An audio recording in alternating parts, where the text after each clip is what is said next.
Greetings! Thank you guys for tuning in for another video. I trust that you're glad to see me, as I'm glad to see you.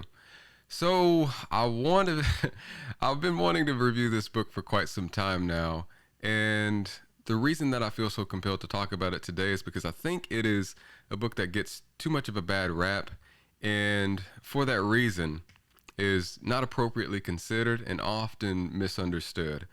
Now, I also need to be candid here. I am not in any way trying to embrace or endorse the contents of this book, that is, the ideas presented in it, and I'm not trying to defend the author at all. I'm merely trying to give an impartial and what I believe to be, in the same spirit in which it was written, realist approach to not only the contents itself, but also the way that we should consider it and understand it as an audience, as readers. Okay. So this book is considered a literary classic. It is an essential read for anybody who is even remotely interested in political theory. And by saying that, I don't want to give the impression that only people who are interested in politics should read it. No. In fact, I think everyone should read it. And the reason for that is because I think everyone's lives are characterized by power dynamics or power relationships. That is, in a social sense, every single one of us have power over someone, or someone has power over us. And the essence of this book, what it is truly about, is power. How to secure, maintain, and preserve power. In other words, the ultimate goal, end, or objective for Machiavelli is about power. Anything that aligns with that goal is cool. All right, so I suppose I'll breathe a little context into this work, and then after that, I'll share with you some of my key takeaways and ideas that I learned from reading the book, some of the things which I think were the most important about it. So first off, Machiavelli was a man who lived in Florence, Italy during the Italian Renaissance. He wrote this book, The Prince, in the early 16th century or so, and he addressed it to a man by the name of Lorenzo de' Medici, who at the time of his writing this was the ruler of Florence, the ruler or prince of Florence. And he actually wrote this book with the intention of impressing or gaining the favor of Lorenzo. So in a way, you could see this book as Machiavelli's way of trying to make a gift to Lorenzo, okay? And in the book, he sort of details and explains what he believes is the best and appropriate way to be a prince. And that is as it relates to securing, maintaining, and preserving power. Okay? Now, this kind of prompts a question which leads into my first key takeaway. What made Machiavelli qualified to write about this topic? Because after all, he wasn't a prince himself. He was not a ruler himself. He did have some political appointments and positions during his lifetime, but never could have been considered a ruler by any stretch, right? That's a very good question. And it is actually one of the most undermentioned aspects of Machiavelli and this book that I'm actually quite surprised I didn't learn until reading the book. So Machiavelli writes with the merit of a historian. While reading this book, I found numerous instances of him using historical examples in order to strengthen and support his claims and the ideas that he presented. And not only does this make for a thoroughly convincing presentation or overview of his ideas, but also an entertaining and engaging read, because at the end of the day, it's one thing to talk about what you believe and what your opinions or ideas on a particular topic are. It's another thing to tie it back into reality and explain how these ideas are actually practical and useful and can be implemented, right? And so that was quite neat to observe. And another aspect of Machiavelli, which a lot of people find off-putting, and is probably contributes to the fact why this book has so much controversy and infamy surrounding it, is the fact that Machiavelli, when he's writing, he gives the impression that he understands a lot about human beings and humanity, perhaps more than most of us do. And what I mean by that is a lot of times he comes across as very cold, calculated, almost morally indifferent to the point of seeming inhuman. And again, I can understand how this would be unsettling to some people, how it would make, rub some people the wrong way and make them feel uncomfortable. But I think that it really alludes to the central and core quality of Machiavelli and his thought, which leads into my next key takeaway or idea that I found was overwhelmingly present in this book, but it's best demonstrated through a passage in the first paragraph of the 15th chapter. So, the 15th chapter is titled, Of Those Things for Which Men, and especially Princes, Are Praised or Blamed. And I'm going to look about halfway down into the first paragraph. I'll start reading this, and then I'll explain what it means. So, he says, Many have imagined republics and principalities that have never been seen or known to exist in truth. For it is so far from how one lives to how one should live, that he who lets go of what is done for what should be done learns his ruin rather than his preservation. For a man who wants to make a profession of good in all regards must come to ruin among so many who are not good. Hence, it is necessary to a prince, if he wants to maintain himself, to learn to be able not to be good, and to use this and not use it according to necessity. So to sort of clarify or paraphrase what Machiavelli just said there, basically he's saying, there have been many people who have imagined and written about what the ideal government looks like, what the ideal ruler looks like, and what all that entails in terms of behavior and structure and yada, yada, yada.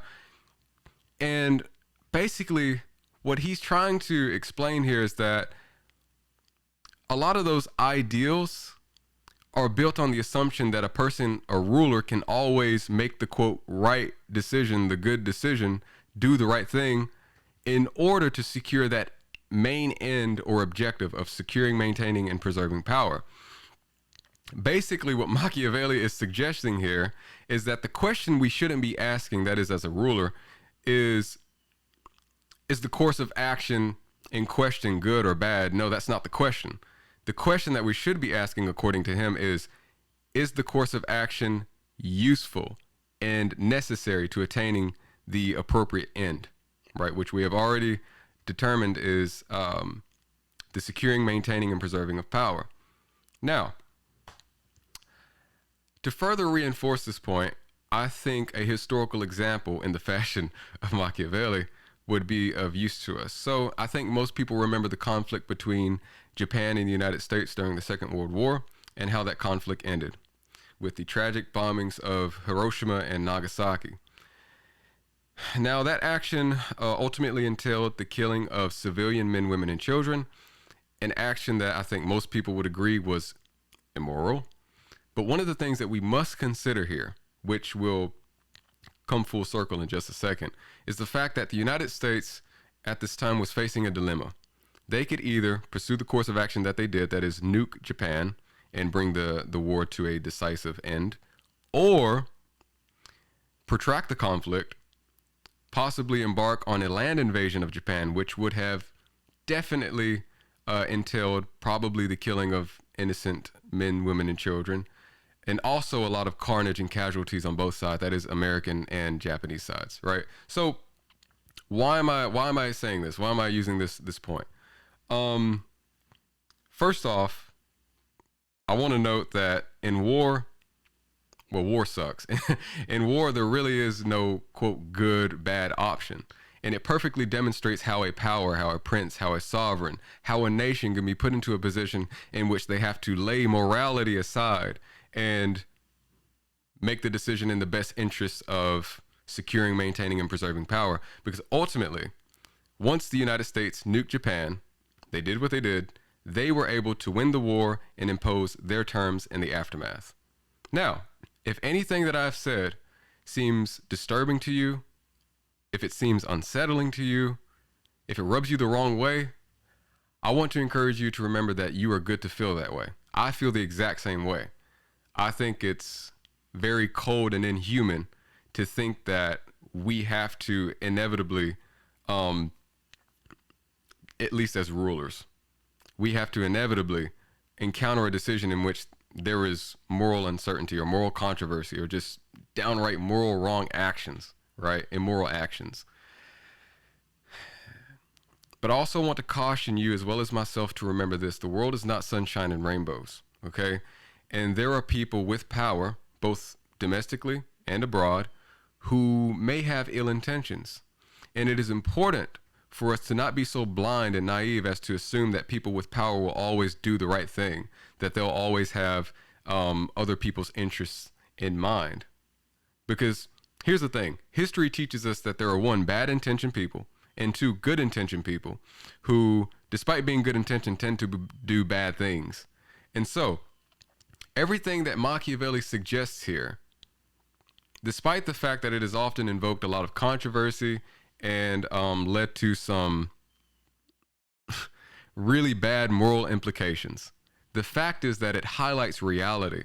And when you look at history, when you study history and you see the evidence and you see how humanity and how the world works, you can't help but acknowledge how much veracity there is to the idea, okay? Now, moving on. The third key takeaway, and the one that I think most people will be familiar with, is really, well, it really begins with a dilemma that Machiavelli poses. And this dilemma has often been put into the form of a question, one that you have likely heard before. Is it better to be loved or feared? That is, as a ruler, is it better for your subjects to love, admire, and adore you, or is it better for them to fear you and your very countenance? Well, depending on what your beliefs and opinions are, you may lean one way more than the other. Machiavelli thinks that we should try to be both. He thinks that the ideal ruler should seek to be both loved and feared. But in case you must choose between the two, it is better to be feared than loved. Now, for some people, this may seem obvious why, but for those to whom it does not seem obvious why, I'll try to elaborate and explain. So, I don't know if it has something to do with the way that we're wired psychologically or social conditioning or what, but fear, it seems like fear is a very effective and useful tool for getting people to comply and obey. Okay? So I would ask you to consider yourself, okay? Think about all the things that you do in your everyday life and all the things that you abstain from doing in your everyday life because of fear. Fear is a very powerful human emotion. And in light of the relationship between a ruler and his or her subjects, well, we can see how it would be effective and useful to, once again, attaining that ultimate end, that ultimate objective of securing, maintaining, and preserving power, right? So, look at love, on the other hand, which I think the more appropriate word would be admiration or adoration, right? So, the problem with being loved without being feared is the fact that if at any point your subjects, say you're a ruler, if at any point your subjects no longer have fear for you, if they no longer fear that you can inflict harm or punishment on them, they'll do whatever they want. They can admire you in the process, but admiring you is not going to oblige them or compel them to comply to your will and your demands. And so this demonstrates how fear is more useful than, quote, love, or again, admiration or adoration, I think would be the more appropriate term, right? Now, in the process of deliberating on this dilemma, this topic, Machiavelli says, okay, so we've established that you would rather, as a ruler, want to be loved and feared. You would rather want to be loved and feared, but if you have to choose between the two, you would rather be feared than loved. He says one thing that you must avoid at all costs is being hated, okay? And it should seem very obvious why. In case it doesn't, I'll elaborate. So, if your subjects hate you, they will be inclined to take advantage of any opportunity and any chance to undermine you and your sovereignty, okay? But not only that, if at any point ever an external power comes to undermine your sovereignty, right? Because your subjects hate you, they will not be inclined to come to your defense or to come to your rescue. In fact, they may very well side with the external power, right? And that will put you in a very vulnerable position, okay? So again, we see how Machiavelli's suggestion, his recommendation to an actual prince, Lorenzo de' Medici, how this points to ultimately aiming at the ultimate objective: securing, maintaining, and preserving one's power. Okay. Now, with that, I'll rest my case. Again, I know that a lot of the things that I just said are very shady, very, very shady, very controversial. And it's no wonder that Machiavelli is still to this day considered was considered to be infamous, right? Again, I want to urge you to consider appropriately the realism of Machiavelli and the things that he said. Gauge it against reality, okay? Ultimately, it is important for us to be independent, formidable, strong-minded people. And we can't do that unless we consider the world and all of its harshness and all of its ugliness, even if that's uncomfortable, okay? All right. Thank you again for tuning in. Hope that you enjoyed this video. If you liked it, like it. If you disliked it, dislike it. If you have any comments, critiques, etc., as always, please leave those down in the comment section below.